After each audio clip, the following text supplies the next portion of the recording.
Welcome to Women and Money, brought to you by Credit Union of New Jersey. Objectives: cover yourself, protect your credit rating, avoid fraud, prepare for the what-ifs, have adequate insurance in place, develop personal action plan. Why have a Women and Money seminar?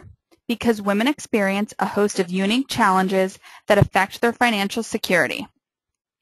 We all know stories of women who exhibit amazing strength and bravery in difficult situations. The single mother juggling 2 jobs and taking a class on the side. The woman in the middle of both a divorce and chemo treatments. The woman who left her abusive husband with only the clothes on her back. The retired grandmother who's raising her 2 young grandchildren. The woman who, after 25 years on the job, was laid off and boldly returned to campus to get her master's degree. And the mother of 3 teens who also cares for her aging parents. Bottom line, stuff happens no matter how carefully you plan, and you'd be wise to expect and plan for the unexpected. This seminar is intended to motivate you to take action, to prepare yourself for situations faced by women just like you. Situations such as marriage or remarriage, divorce, widowhood, family caregiving, medical crisis, unemployment, and more. And the best time to prepare for life's curveballs is before they happen. The more you prepare for uncertainty, the greater the likelihood you'll be in a position to make sound financial decisions, resulting in financial security later in life. During this seminar, we ask the question, are you covered? We focus on the what-ifs to help you prepare for life's unexpected curveballs. You've probably already caught a few, and it's likely there will be more. So let's get started. Protect your credit rating. A good credit rating can pave the way for a smooth financial future, allowing you to buy a home and borrow money at the most competitive rates. A poor credit rating can cost you tens of thousands of dollars in higher interest rates and penalties. First, make sure you're familiar with your credit report and your credit score. It's important to start your credit history on a clean slate and in your own name, particularly if you experience widowhood or divorce down the road. Cover yourself by having that good credit rating in your back pocket just in case. Paying bills on time makes up 35% of your credit score. And your score is what lenders look at when they decide whether to grant you credit and at what rate. How much can you safely spend on credit? Here's a tip. Charging up to your credit limit won't get you a good credit score. Why? Because lenders now look at your utilization ratio, or how much credit you've used in relation to your total credit limit. Keep that utilization ratio below 25% of your limit. On a related note, don't close all your old accounts or your utilization ratio may go sky high. Consider your balance, how long you've had the account, and what your utilization ratio would be without that account on your credit report. Be careful about co-signing. If the other person doesn't pay, you will. So have a plan. What are examples of expensive credit? Payday loans, rent-to-own, pawn shops, car title pawn loans, and refund anticipation loans. Credit reports. It's in your best interest to make sure the information on your credit report is accurate and yours. If you haven't done so yet, make a New Year's resolution right now. Yes, you can make resolutions at any time of the year. Resolve to get a free copy of your credit report every year from each of the big 3 credit reporting agencies, Experian, Equifax, and TransUnion. How? Visit www.annualcreditreport.com and either order to view it online or order by mail. If you wish to receive your report by mail, experts recommend you request that only the last 4 digits of your Social Security number appear on your report. That way, if someone intercepts your report before you receive it, He or she won't have your Social Security number, along with all the other identifying information contained in your report. Or call 877-322-8228 and order by phone. Here's a tip to keep tabs on your credit report. Stagger your requests over time.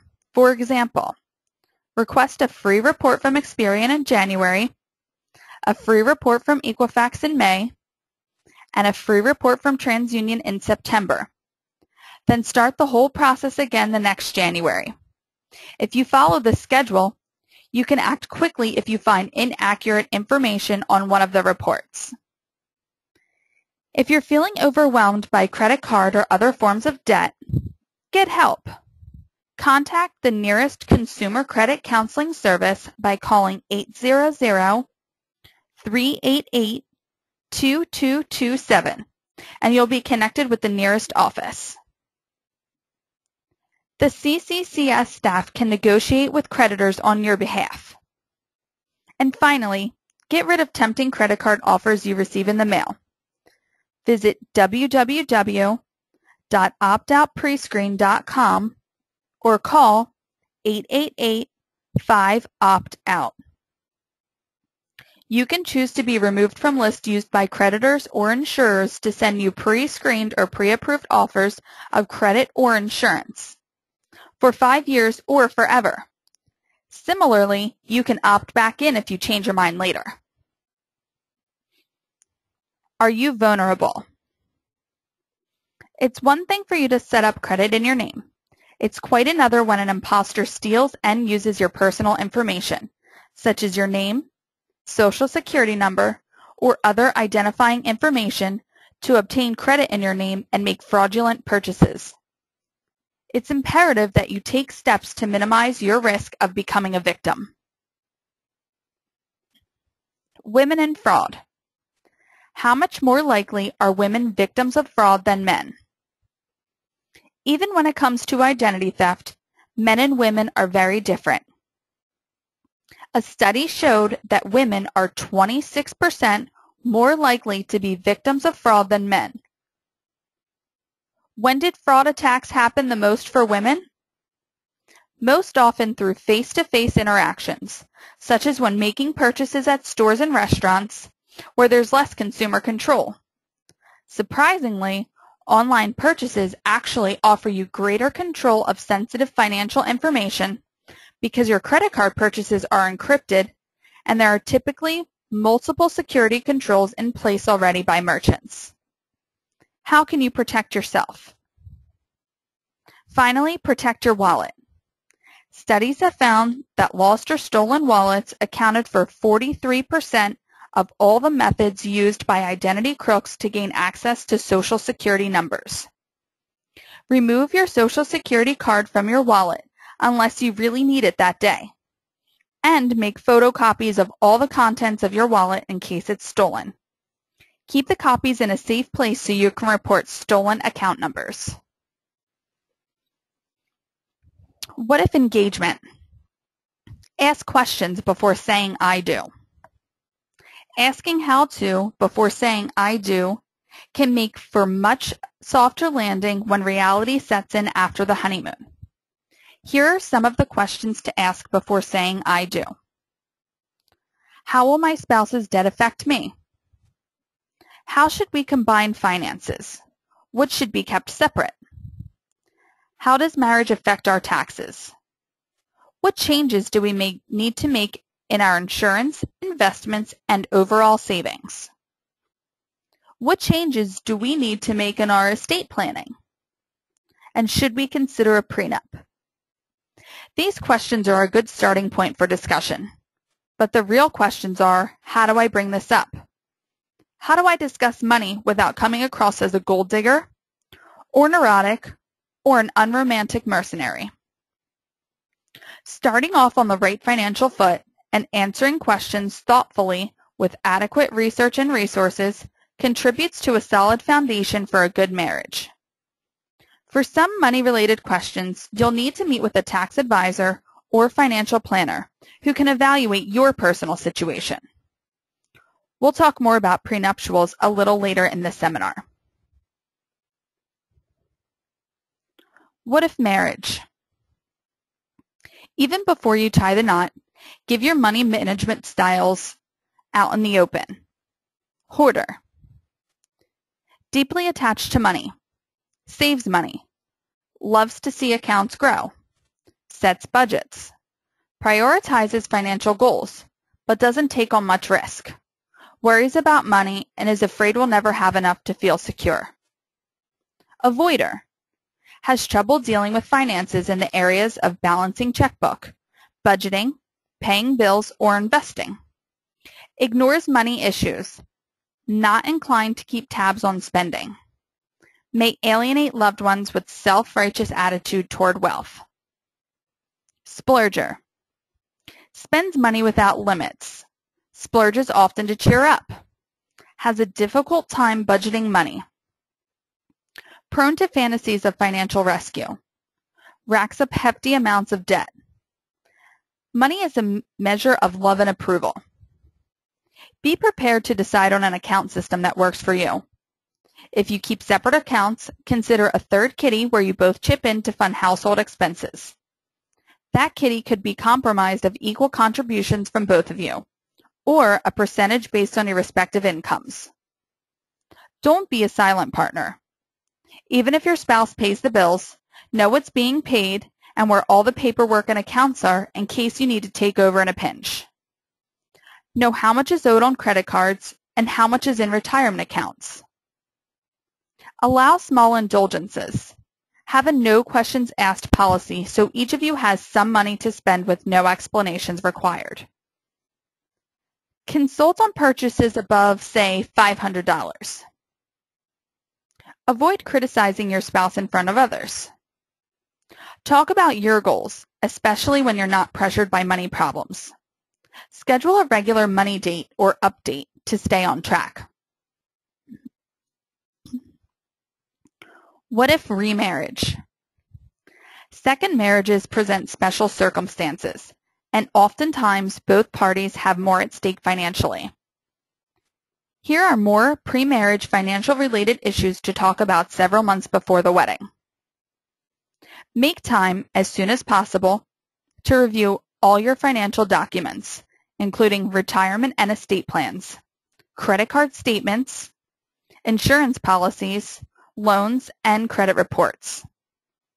You're a candidate for a prenup if you're both bringing in high salaries, you have significant assets you want to protect, you have children from a previous relationship who need care or who will inherit part or all of your assets after your death, your spouse is paying child support from a previous marriage, or you've agreed to pay for your spouse-to-be's educational costs. Update your beneficiary statements, particularly if you still have a former spouse listed on any policies or investments. Also, update your will, and again after every major life event. Review all property titles, home, vacation home, and car, to determine if you and your spouse will benefit from a change in the form of ownership. And another estate planning strategy considered: a qualified terminable interest property trust, or a Q-tip trust.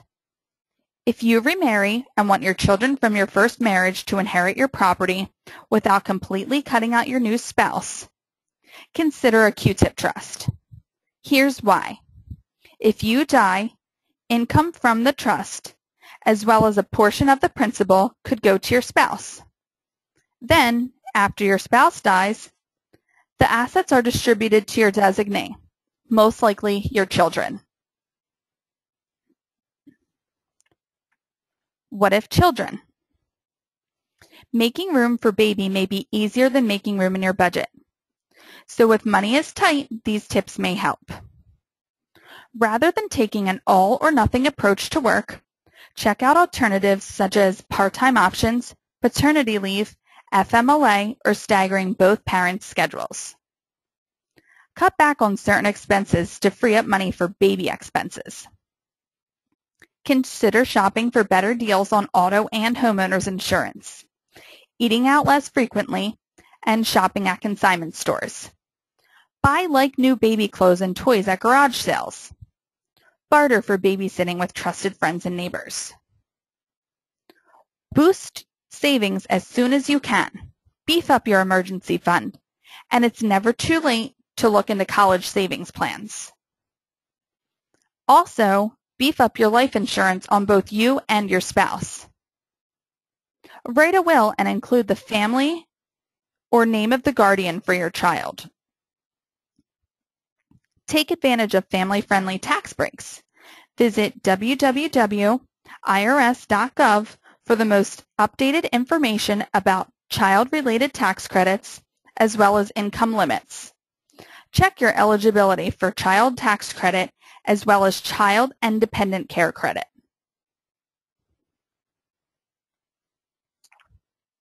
What if you become a single parent? Prepare for the fact that you may become a single parent at some point in your life. Whether it's through the death of a spouse, divorce, or adoption, raising a child on one income is particularly tough when you're on your own. First, conduct a financial inventory. List your assets, all sources of income, and all expenses. Will you be paying for child care? Will you receive alimony or child support, or will your income decrease? Any decrease will require adjustments. To practice sustainable spending, track all spending for, say, 2 months. Then ask yourself whether there's a less expensive option for some of your expenditures. Focus first on areas that can make the biggest difference. Work on improving your credit. Order free reports at annualcreditreport.com and check them for accuracy. Here's a tip to build your emergency fund. Set up direct transfers and make at least 8 months' worth of expenses your savings goal. Ask questions. Read articles and books. Educate yourself about managing money and investing so you and your child make wise decisions throughout life. Share financial realities with kids in an age-appropriate way so they know what you can and can't afford. And accept help if you need it. Food stamps, free or reduced school lunches, earned income tax credit, subsidized housing, food banks, and other community resources. What if divorce? Safeguard your credit before you file. Make sure you've established credit in your own name before the relationship turns sour. Consider opting out of pre-screened credit card offers to reduce the temptation to sign up for new ones. Visit optoutprescreen.com. Turn joint accounts into individual accounts. Request an immediate hard close, which prevents any new charges from being approved. Request that the account be kept open for billing purposes only. Consider refinancing your mortgage and car loan, or sell those assets, split the money, and move on. And what about taxes? File your taxes jointly for the year the divorce is pending, but not for the year the divorce is final. And a few more items you'll need to work out depending on your situation. Parenting plan for your children. How to divide property and debts. Spousal support and retirement benefits, to name a few. Consult with a professional to make sure you don't miss out on the benefits in which you're entitled. What if you're suddenly single? Have a plan in place just in case. Do these things now just in case you're suddenly single for any reason. Have adequate savings of your own even when you're not single. Know where to find important paperwork. Don't be the silent partner. Know what assets your husband or partner has and where the related paperwork is kept. Have a will stating how property is to be divided in the event of divorce or death. Know how to invest pension, retirement, and insurance benefits. In the event of death, the most important advice to remember: don't rush important decisions. Know who to contact if your spouse dies. Apply for all the money you're entitled to: individual and employer-sponsored life insurance, Social Security benefits, veterans benefits, and your husband's 401k. Make sure you and your dependents have health insurance. If you were on your spouse's medical plan, call your spouse's employer and ask about continuing coverage via COBRA. Revise your will, powers of attorney, healthcare proxy, living will, and beneficiaries. Remember, immediately following the death, be careful. Don't neglect your creditors. Continue to pay all bills on time. Keep the small stuff going so inconsequential bills don't become big problems. What if domestic abuse? Without financial independence and a stable, safe place to live, victims of domestic violence and their children are trapped. They're forced to choose between staying in the abusive situation or facing economic hardship, poverty, and homelessness. However, women who improve their economic condition increase their likelihood of living separately from their abusers. To get economic stability and take control of your financial life, follow the recommendations throughout this Women and Money series, including fine-tuning your spending plan, developing goals, establishing and maintaining credit, organizing your records, getting help, and more. An excellent resource that provides more substantial detail for the bullets on this slide is called Hope and Power for Your Personal Finances, a rebuilding guide following domestic violence. It's a free 68-page handbook available from the National Coalition Against Domestic Violence. You'll learn how to keep your money safe from the abuser, stay safe on email and the internet, manage credit, even apply for a new Social Security number as a way to keep your whereabouts secret from the abuser. Getting out of an abusive or violent relationship isn't easy, but there is hope. And the more you know about managing money, the greater the likelihood you'll gain financial independence and enjoy financial security later in life. What if a medical crisis occurs? Knowing what to do and how to cope financially during a serious illness can lift a tremendous burden at a time when you're otherwise overwhelmed with health-specific problems and decisions. Before a crisis occurs, understand your insurance coverage and get as much coverage from in-network providers as possible. Find out whether you need referrals to specialists and what is and isn't covered. No insurance? Negotiate with healthcare providers. Ask about resources that help pay for care. Interest rates charged by healthcare providers are much lower than on most credit cards, so try to avoid using credit cards to pay for medical bills. Healthcare providers generally will allow you to pay over time as long as you pay at least the minimum due, and in some cases, they write off a percentage of what you owe, so don't let the medical bills go to collections. Work out a repayment plan that works for you, or check on financing through the credit union. Ask how much paid leave and sick leave you're eligible to take, as well as short and long-term disability coverage. Ask if your employer is covered by the Family Medical Leave Act, which requires employers to give up to 12 weeks of unpaid leave to eligible employees for their own serious illness or to help care for a spouse, child, or parent. Have a notebook handy to keep good records of all expenses, contacts, appointments, and conversations. Finally, put together an arsenal of community helpers who could help with meals, transportation, note-taking at appointments, or emotional support.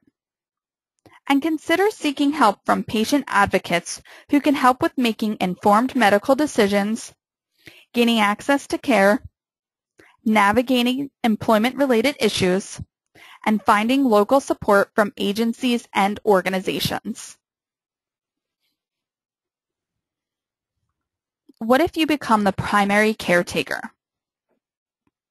It's estimated that baby boomers will spend as many years caring for an elderly parent as raising a child. One study found that most women will spend 17 years caring for children and 18 years helping an elderly parent. How can you set yourself up for success? Plan ahead. First, take care of you. The flight attendant always tells us to put our own oxygen mask on first, and that applies here too. Build your own retirement savings during your peak earning years. And don't be too quick to quit your job, or you'll lose not only your current income, but accrued Social Security and pension benefits. Look for resources available to your parents, such as a reverse mortgage to tap home equity. If your parents need quick cash, borrow against or cash in a life insurance policy. And again, find out if you can leave your job temporarily to care for an ailing parent via the FMLA. You won't get paid while on leave, but your career won't be disrupted either because you can return to your old job or an equivalent one. And you'll continue to be covered by your employer's health insurance during your leave of absence. This is an excellent option, particularly if your parents live out of state. Note that many employees don't take advantage of FMLA even though they're eligible. They just don't realize they can take leave of absence. Another employee benefit is flexible spending accounts, which can be used to pay for elder care if the parent lives with you and for whom you provide more than half his or her support. If your parent qualifies, set aside up to $5,000 in pre-tax dollars. Consider in-home care, such as regular meal delivery and a home health aide, or assisted living, which provides round-the-clock assistance for individuals who can't manage completely on their own. The average monthly base fee is about $3,000. You may be able to claim your parent as a dependent on your tax return if you provide more than half of your parent's support. Similarly, you can deduct the amount of medical expenses, yours plus your parents', that exceed 7.5% of your adjusted gross income. And if you pay for someone to come into your home to care for your parent who lives with you, you can claim the federal tax credit for dependent care. Visit irs.gov for guidelines. And finally, accept help.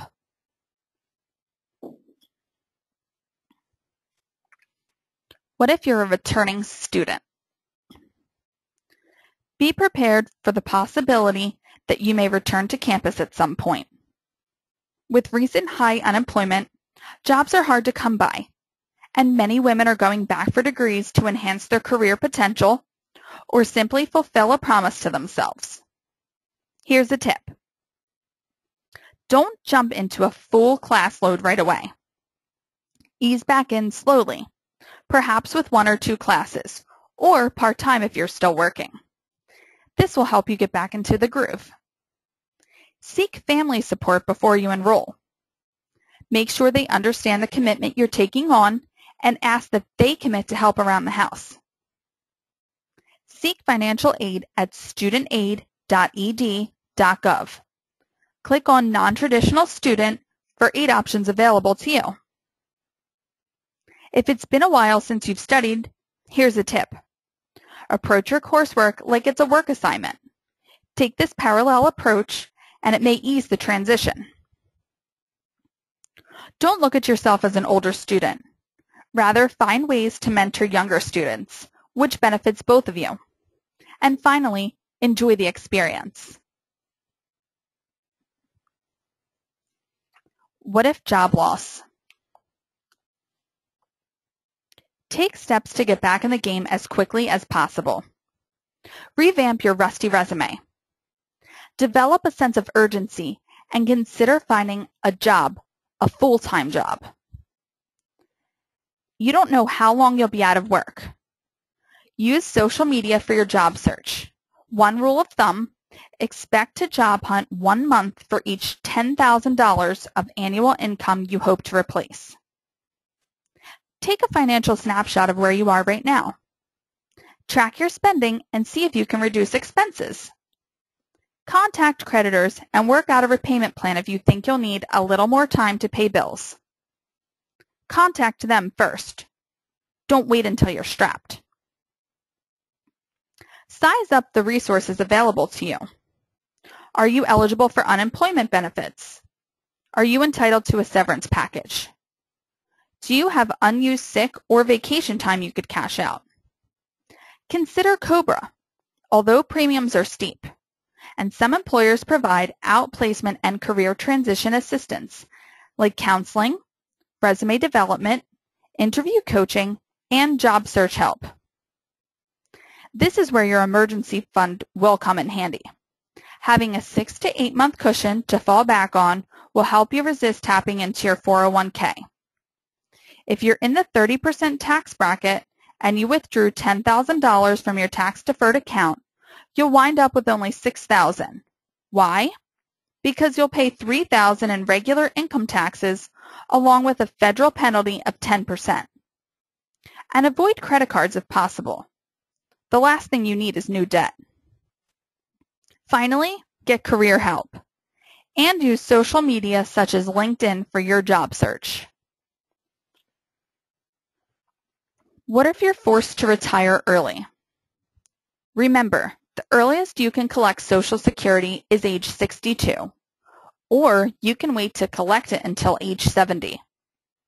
The longer you wait, though, the bigger the check. You're eligible for Medicare at age 65. If you retire before 65, you'll still need health insurance. It may be worth taking a low-pay job that offers health insurance, which can be quite costly on your own. COBRA is an option. It gives you 18 months of health insurance with your former employer, but it can be expensive. Note, if you're married, try to get on your spouse's health care plan. A job loss is considered a life-changing event, so you don't need to wait for the annual enrollment period. You're eligible immediately. Look for a part-time job that has 401k and health benefits. Search the internet for companies you're interested in working for, and determine what benefits they offer for you both part-time and full-time.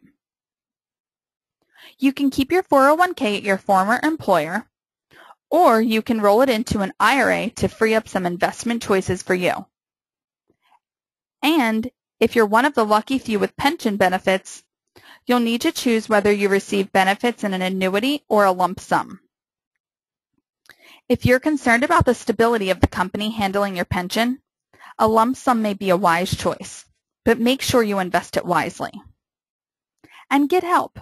Make an appointment with a reputable and licensed financial advisor to talk about all of your options. We've talked a lot about different kinds of situations, the what-ifs, that women just like you have faced.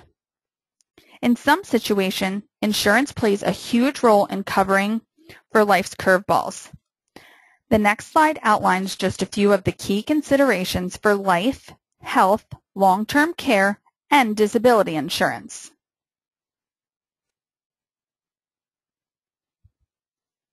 Think adequate insurance. Life insurance. Purpose. Take care of people who depend on you and who would suffer financially if you couldn't provide for them. Rule of thumb. If you need it, have coverage equal to 5 to 10 times your total household income, including any coverage you have through your employer. Consider term insurance. It's the least expensive, but it has no savings features. Health insurance. The Patient Protection and Affordable Care Act, signed into law in March 2010, makes landmark improvements to women's health security. It bans insurance companies from discriminating based on gender, expands coverage to people with pre-existing conditions, offers free coverage for preventative services, helps pregnant women and new mothers get the care they need, and prohibits insurers from dropping women's coverage if they get sick. Long-term care insurance. Purpose: preserve assets for your spouse and family. Avoid being dependent on others. Stay at home as long as possible. Have a choice of nursing homes, and gain peace of mind. According to the U.S. Department of Health and Human Services, about 70% of people older than 65 will require long-term care services, and more than 40% will need care in a nursing home. Without LTC insurance, a home health aide costs $19 an hour. One day in a semi-private nursing home is $200, and 1 month in an assisted living facility is $3,300.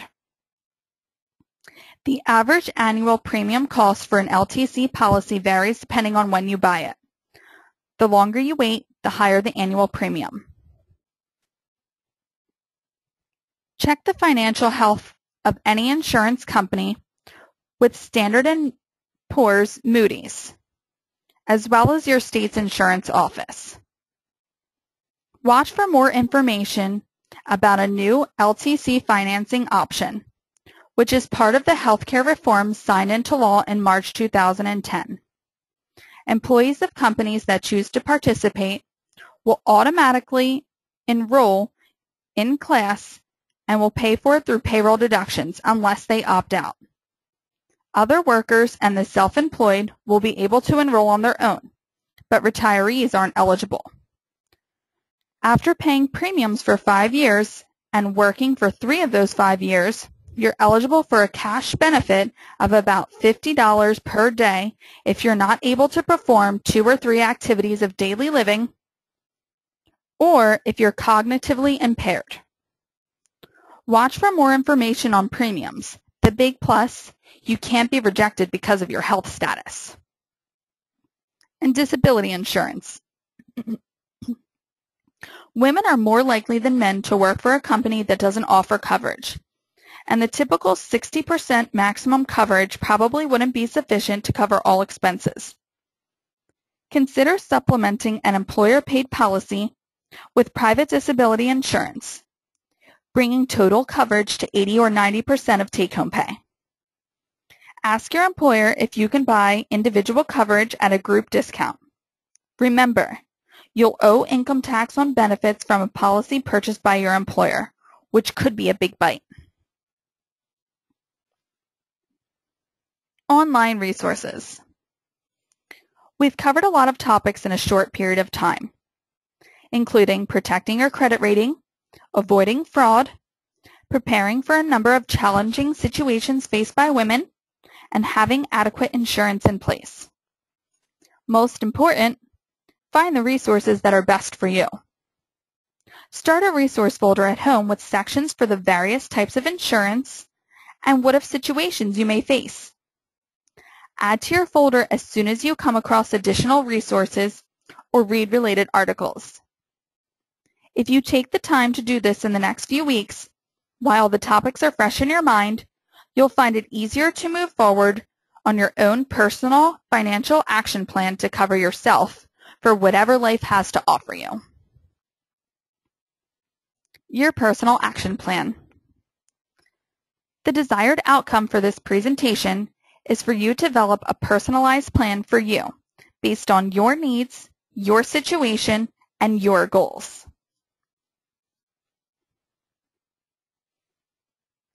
Stay tuned for what's covered in our next seminar. For more information, comments, or questions on the Women and Money seminar, please contact Credit Union of New Jersey at memberservices@cunj.org. Thank you.